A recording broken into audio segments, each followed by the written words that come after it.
అన్ని రకాల వస్త్రాలపై up to 70% discount. Accused అది అక్యూజేషన్ తప్పు కాబట్టి అక్యూజ్డ్ అనగలుగుతున్నాడు ధీమాగా. ఇంత గట్టిగా ఎందుకు వాయిస్ రైజ్ చేయగలుగుతున్నాము? మూర్నన్నాడు ఆయన. ఏం మాట్లాడారు? ఎవరు ఆయన? ఆయన ఎందుకు, అదే నేను అంటున్నా కదా, ఆయన ఎందుకన్నాడు అనేది, ఆయన ఈ పార్టీలోంచి బయటకు వెళ్ళినాక ఎందుకు అట్లా అన్నాడు అనేది ఆయన చెప్పాలి, ఎక్స్ప్లెనేషన్ ఇస్తే.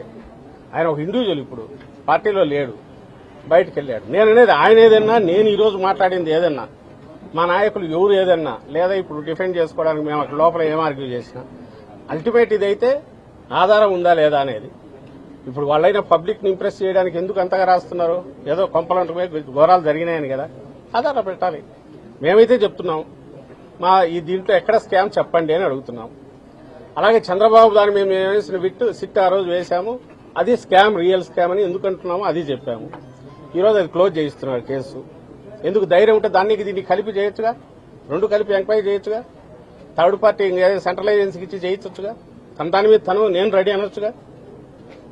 అప్పుడెప్పుడో మన రాజశేఖర రెడ్డి గారు అప్పుడు పరిటాల రవి దీనికి సంబంధించి ఏదో వస్తే నేను రెడీ అని అన్నాడు ఆయన.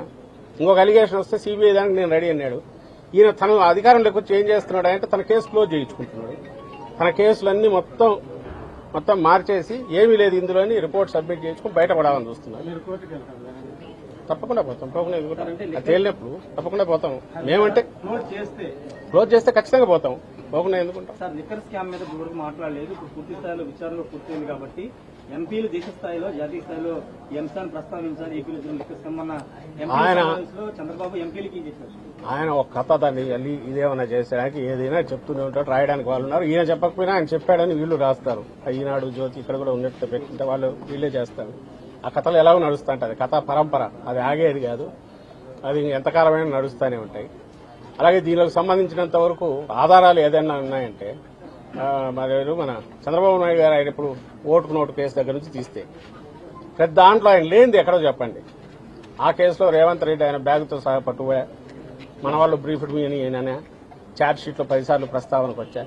ఈ రోజు రాసినారే ఛార్జ్ షీట్లో జగన్మోహన్ రెడ్డి గారి ప్రస్తావన, అవును నీ పెన్ను నీ పేపరు నువ్వు పెట్టుకున్నాడు, అది రాయక ఏం రాస్తాడు?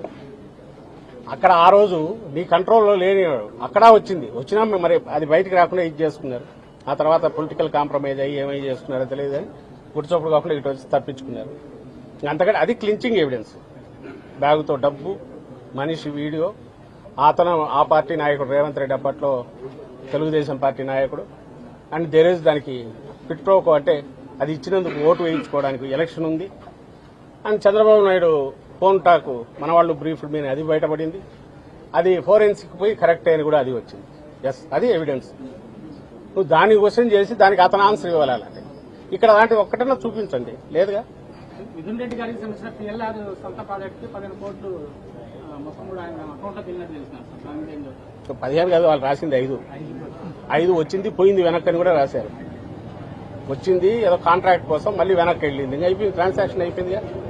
ఇంకా అది ఎక్కడి నుంచి వచ్చినట్టు, ఎక్కడికి పోయినట్టు? నువ్వు నాకు ఇచ్చినావు, నేను నీకు మళ్ళీ వెనక్కి ఇచ్చిన. ఇకపోతే ఇది నేను ఎందుకు వాడినాను అనుకోవచ్చు. అవి కూడా ఒక కార్పొరేట్ దీనికి సంబంధించినవి జరిగిండొచ్చు రకరకాలు.